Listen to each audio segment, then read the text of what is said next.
Situacija je zelo resna, namreč kar se dogaja v zadnjih dneh v zvezi z množičnim migrantskim valom, je preseglo vse meje in občutno je, da Republika Slovenija tej težavi s takšnim ukrepanjem ni kos. Predvsem se pa vidi, da je bilo ukrepanje vlade Republike Slovenije kljub opozorilom strani opozicije, tudi Nove Slovenije, prepočasno, da se vlada ni pripravila na množičen migrantski val.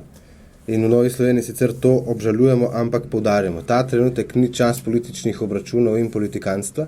Ta trenutek je čas, da vlada prisluhne tudi opoziciji in nas pri teh sklepih, ki jih predlagamo, oziroma priporočilih v okviru izredne seje tudi podpre. Tukaj gre opozicija na roko vladi Republike Slovenije, da končno začne ta država v zvezi z migrantskim valom ukrepati. Namreč indici, da bo prišlo do teh težav, v katerih se je danes znašla Republika Slovenija, zdaj že nekatere koalicijske stranke govorijo, da gre skoraj za izredne razmere, so se nakazovali že kar nekaj mesecev. Namreč Madžarska začela mejo, najprej Srbijo, potem pa s Hrvaško zapirati že 2 meseca nazaj in Slovenija bi lahko se bolj temeljito pripravila na situacijo, v kateri se ta trenutek nahajamo.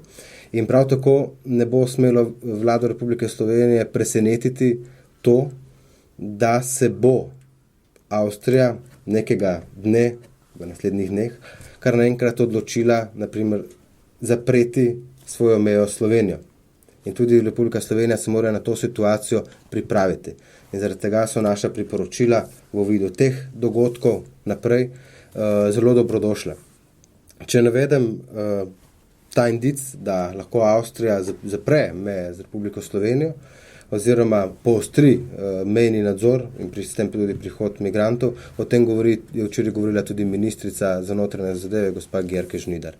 Kot kaže, ta opcija vedno bolj verjetna, to pa je najslabša možna varianta za Republiko Slovenijo, kajti v tem primeru ne bi bilo dovolj oziroma je nemogoče, da za migrante organiziramo zgolj transport oziroma prevoz na severno mejo, kar je sicer najcenejša in najlažja opcija, varianta, ampak ta trenutek se bo Slovenija, če ne bo poostrila nadzora na svojih lastnih mejah, znašla v tako imenovanem žepu, ko bomo lahko imeli ne nekaj tisoč, ampak več 10 tisoč, lahko govorimo tudi o 100 tisočih migrantov na našem ozemlju. Temu pa Republika Slovenija vsekakor ni kos. Zaradi tega predlagamo določene ukrepe, eno so priporočila, velja pa tudi razmislek, da Republika Slovenija oziroma da vlada razglasi izredne razmere, predvsem v vidu tega, da zakon o obrambi, ki smo ga sprejemali včeraj zvečer, včeraj po noči, bo začel veljati šele pozno naslednji teden. Ta trenutek pa je nujno tudi ukrepanje naše vojske kot pomoč policiji. Velja tudi omeniti možnost postavitve ograje ali tako rekoč žice, predvsem zaradi prvič varnosti in lažjega nadzora na meji, kajti nesprejemljivo prvič je, da migranti prečkajo mejo nezavarovano, pri tem ogrožajo tudi svojo lastno varnost. Prav je, da prečkajo mejo oziroma na tako imenovanih vstopnih točkah, kajti v tem trenutku, še enkrat poudarjam, potreben je temeljit nadzor.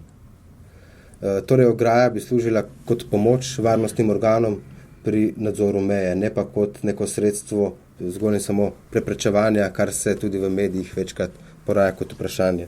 In še zadnji predlog, ki ga naslavljamo na vlado Republike Slovenije, glejte, nujno je, da kot članica Evropske unije zaprosimo za pomoč Evropsko unijo, tako finančno kot kadrovsko, da pri tem ne odlašamo. To bi morali storiti sicer že mesece nazaj, ko se je napovedoval ta migrantski val, da bi danes bili tudi varnostni organi drugih evropskih držav že tukaj na ozemlju Republike Slovenije našim varnostnim organom pomagali.